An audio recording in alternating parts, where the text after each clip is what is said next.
So Candyman is a 2021 horror film, which was supposed to come out last year, but because of the pandemic, here we are. And it stars Yahya Abdul-Mateen II, Tiana Paris, and Coleman Domingo. And it's about a painter who's looking for inspiration for his next piece and stumbles upon the tale of Candyman, and from then on, sees his life spiraling out of control as the legend grows more real day by day, with everyone around him being affected as the truth is revealed. Now to start off, I want to start off with some of the good things. As the movie starts, there is a reverse in, studio title sequences, and I like that. That little subtle things like that I did kind of really appreciate. And there is some really good acting. Everyone did good within their roles with what they were given. And that's really all that I can say is good about the film. The horror is not done well. It's not creepy in the least bit, and it probably should have been longer than what it was. And certain plot lines were underdeveloped or not developed at all, to the point where certain things feel thrown together and out of nowhere. And it really does feel like a lot of things are missing out of this movie and was just not even put in there just due to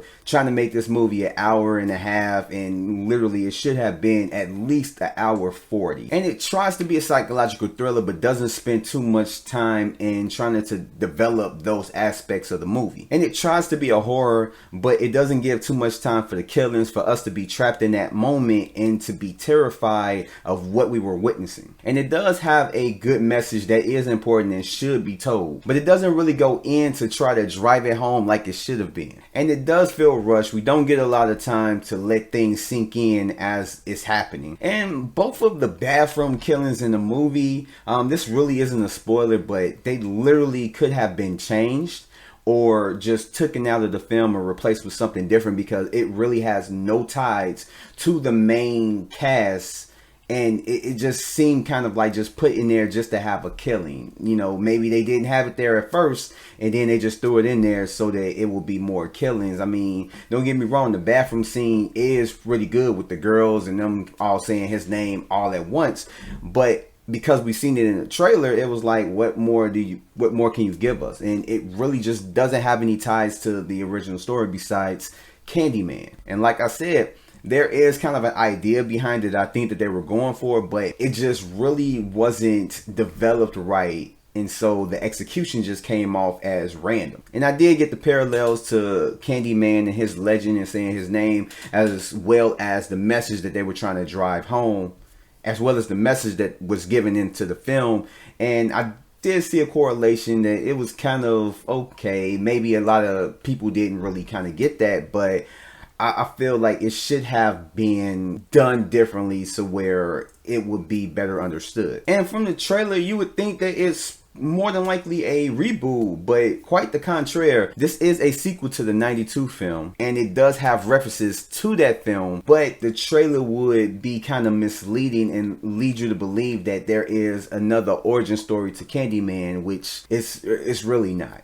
It is a direct sequel to it. I don't know if it retcons part 2 and 3. I do know that it is a sequel to that film. And like I said, there is not really too much development within this movie, because there is a character change with one of the characters that wasn't set up at all. So it really does come out of nowhere, as well as something that happens within the third act toward literally the very end of the film that just comes across as heavy-handed with no setup.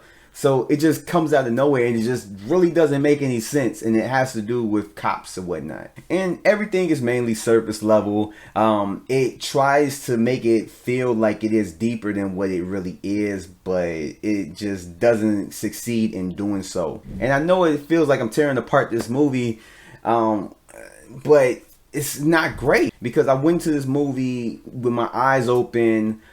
I thought it was going to be a heavy psychological thriller. I thought I wasn't going to like it off of that, but that wasn't even the case. It was just so many more things to not like about this film, and it just comes across as that's just minuscule as to what was really wrong with the film. I was hoping to like it. I was hoping to go into this and be like, man, I was wrong. I went into it thinking I wasn't going to like it, and it ended up being great. And it just really wasn't. It literally over succeeded my low expectations of it. And it's disappointing. disappointed. I was looking forward to seeing this movie. I love horror films, and this film really did just let me down. And it's sad. They could have done so many different things with this film that could have made it like 10 times better. But if you haven't gotten it yet, my recommendation is don't even waste your money. If you check it out on streaming or whatever, do it then, but don't go to the theaters. Don't waste your money on it. It's not worth your money. Yeah, just stay away from it. Go check out some other movies.